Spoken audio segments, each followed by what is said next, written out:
សម្រាប់មុខវិជ្ជាដែលល្អបំផុតគឺអាស្រ័យទៅលើចំណង់ចំណូលចិត្តរបស់យើងនិងតម្រូវការទីផ្សារនាពេលបច្ចុប្បន្នឧទាហរណ៍ថាតើយើងចូលចិត្តមុខវិជ្ជានឹងអត់ដែលធ្វើឲ្យយើងរៀនទៅយើងសប្បាយចិត្តហើយរីករាយក្នុងការរៀន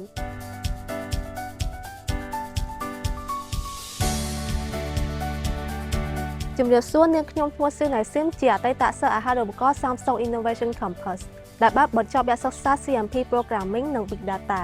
ហើយបច្ចុប្បន្ននេះកំពុងបម្រើការងារនៅក្រុមហ៊ុនមួយកន្លែងដែលមានមុខតំណែងជា Data Engineer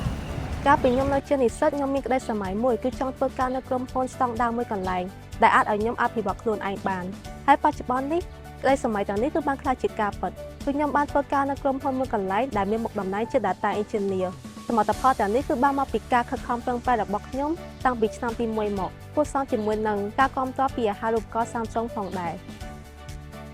សម្រាប់មុខវិជ្ជាដែលល្អបំផុតគឺអាស្រ័យទៅលើចំណង់ចំណូលចិត្តរបស់យើងនិងតម្រូវការទីផ្សារនាពេលបច្ចុប្បន្នឧទាហរណ៍ថាតើយើងចូលចិត្តមុខវិជ្ជានឹងអត់ដែលធ្វើឲ្យយើងរៀនទៅយើងសប្បាយចិត្តហើយរីករាយក្នុងការរៀនមួយទៀតគឺតម្រូវការទីផ្សារនាពេលបច្ចុប្បន្នដែលដល់ឱកាសឲ្យយើងងាយស្រួលក្នុងការស្វែងរកការងារបានងាយស្រួលខ្ញុំមានចំណាប់អារម្មណ៍យ៉ាងខ្លាំងចំពោះអាហារូបករណ៍ Samsung ដោយសារតែអាហារូបករណ៍នេះហើយដែលធ្វើឲ្យខ្ញុំបានរៀននៅអ្វីថ្មីៗចំណេះដឹងថ្មីៗដូចជា Big Data, Python, Machine Learning និង Tools ជាច្រើនទៀតដែលទាក់ទងក្នុងការបង្កើត Dashboard, Data Ingestion, Data Pipeline, Data Analysis និង Data Visualization ហើយនឹង Tools ជាច្រើនទៀតដែលប្រើប្រាស់ក្នុង Data Engineer អ្វីដែលគួរឲ្យចាប់អារម្មណ៍បំផុតនោះគឺផ្ដល់ឱកាសឲ្យខ្ញុំបានអនុវត្តក្នុងការងារជាក់ស្ដែងនិងសកម្មភាពជាក់ស្ដែង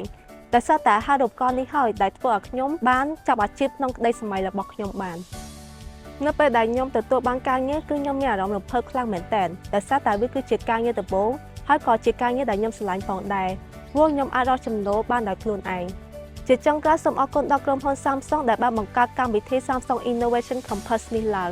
ហើយវាពិតជាមានន័យណាស់សម្រាប់ខ្ញុំនិងនិស្សិតដទៃទៀតដែលបានសិក្សាលើមុខជំនាញនេះវាប្រៀបដូចជាការផ្ដល់ឱកាសឲ្យខ្ញុំនិងនិស្សិតដទៃទៀតក្នុងការចាប់យកជំនាញដែលខ្លួនឯងស្រឡាញ់បាន